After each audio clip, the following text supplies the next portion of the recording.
Assalamualaikum warahmatullahi wabarakatuh. Salam dan bahagia Ibu Bapak Guru Hebat. Semoga kita senantiasa diberikan kesehatan dan keselamatan. Baiklah, pada video kali ini saya akan mempraktikkan pelaksanaan segitiga restitusi di sekolah. Apakah segitiga restitusi itu? Segitiga restitusi adalah proses menciptakan kondisi bagi murid untuk memperbaiki kesalahan mereka, sehingga mereka bisa kembali pada kelompok mereka dengan karakter yang lebih kuat. Terdapat 3 langkah dalam segitiga restitusi. Yang pertama, menstabilkan identitas. Yang kedua, validasi tindakan. Kemudian yang ketiga, menanyakan keyakinan kelas. Selanjutnya, mari kita simak praktek segitiga restitusi pada kasus 1 dan kasus 2.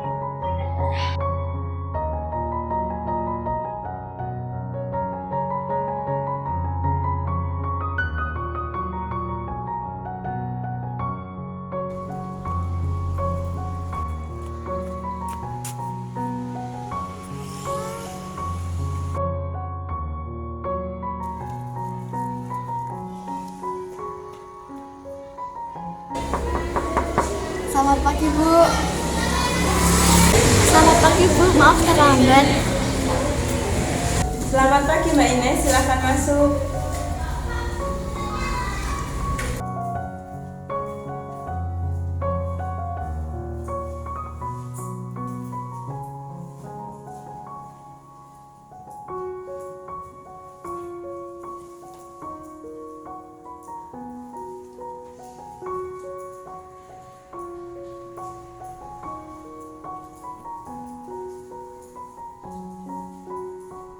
Mbak Ines, apakah Mbak Ines tahu alasannya Bu Irma memanggil Mbak Ines ke sini?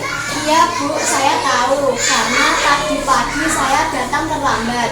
Baik, Ibu mau tanya sama Mbak Ines, terlambat itu perbuatan baik atau tidak baik Mbak Ines? Tidak baik, Bu. Tidak baik ya? Terlambat itu perbuatan yang tidak benar ya? Baik Mbak Ines, setiap manusia pasti pernah berbuat kesalahan, termasuk Bu Irma juga pernah datang terlambat dalam menghadiri suatu acara. Tapi di sini Bu Irma tidak mau mencari siapa yang salah. Di sini Bu Irma hanya ingin mencari solusi atas masalah keterlambatan Mbak Ines tadi. Pasti Mbak Ines punya alasan kenapa tadi datang terlambat. Coba ceritakan pada Bu Irma, kamu tentu punya alasan mengapa datang terlambat. Karena tidur kemalaman, Bu. Jam berapa tidurnya? Jam 10, Bu. Apa yang dilakukan Mbak Ines tadi malam yang menyebabkan tidurnya kemalaman? Setelah belajar dan mengerjakan PR tadi malam, saya lanjut main game dan melihat YouTube. Akhirnya tadi pagi saya bangun kesiangan, Bu. Baik Mbak Ines, masih ingat keyakinan kelas kita yang sudah kita buat bersama-sama teman-teman pada awal pembelajaran masuk kelas 6? Ingat, Bu, disiplin dalam mengerjakan tugas, datang ke sekolah tepat waktu. Mbak Ines yakin kalau disiplin dan tepat waktu itu penting bagi diri kita? Yakin. Mbak Ines yakin nilai itu? Iya, Bu. Baik, sekarang apa yang harus Mbak Ines lakukan supaya datang ke sekolahnya tidak terlambat? Tidur lebih awal, Bu. Jam berapa Mbak Ines? Ya, tadinya jam 10 saya akan tidur lebih awal, jam 8 atau jam 9, dan saya akan memasang alarm, Bu. Bagus, itu solusinya.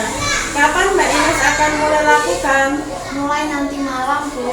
Ya, perubahan baik ini harus mulai Mbak Ines lakukan untuk kebaikan Mbak Ines sendiri, supaya menjadi pribadi yang disiplin yang nantinya akan menghantarkan ke gerbang kesuksesan.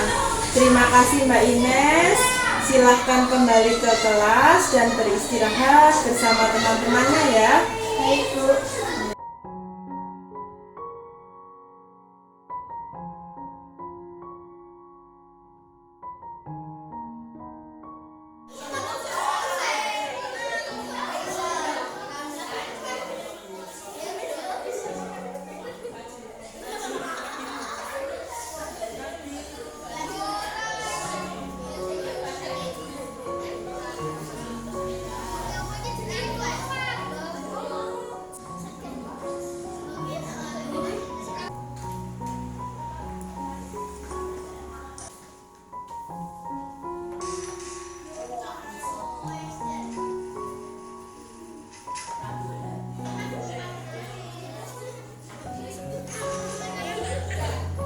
Selamat siang Mas Alif. Siang, Bu. Mas Alif tahu mengapa Bu Irma memanggil Mas Alif ke sini? Tidak, Bu. Baik, tadi Bu Irma mendapat laporan dari teman Mas Alif kalau Mas Alif membawa handphone ke sekolah. Apakah itu benar? Iya, Bu. Kan seru, Bu, kalau pada waktu istirahat kita gunakan untuk bermain game online. Membawa handphone dan bermain game online di sekolah, apakah itu perbuatan yang benar, Mas? Tidak, Bu, itu tidak benar. Baiklah Mas Alif, perbuatan salah itu wajar, tidak ada manusia yang sempurna.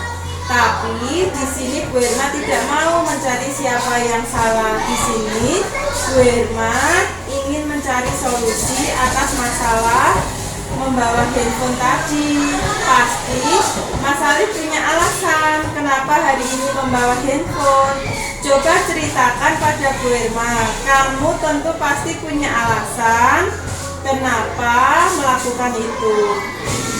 Saya ingin menunjukkan kepada teman-teman kalau saya memiliki game baru yang menarik. Game apakah itu? Game mobil balap yang viral, Bu. Baik Mas Alif. Mas Alif masih ingat keyakinan kelas kita yang sudah kita buat bersama-sama teman-teman pada awal masuk kelas 6? Ingat, Bu, disiplin tidak boleh membawa handphone ke sekolah. Mas Alif yakin kalau disiplin dan taat pada aturan itu penting bagi diri kita? Yakin. Mas Alif yakini nilai itu? Ya, Bu. Baik, sekarang apa yang harus Mas Alif lakukan agar tidak mengulangi kesalahan itu lagi? Disiplin dan konsekuen untuk menaati keyakinan yang telah disepakati dengan Benar sekali, itu solusinya. Kita harus konsekuen dengan penuh kesadaran untuk mentaati keyakinan kelas yang telah kita sepakati bersama. Semoga kejadian hari ini bisa menjadi pelajaran berharga bagi Mas Alif sehingga kejadian serupa tidak akan terulang kembali. Setelah praktik penerapan segitiga restitusi, saya menjadi terbantu dalam mengatasi masalah yang saya hadapi. Saya bisa menemukan solusi dari permasalahan yang saya hadapi. Demikian tadi praktek segitiga restitusi pada kasus 1 dan kasus 2. Semoga video ini bermanfaat. Wassalamualaikum warahmatullahi wabarakatuh.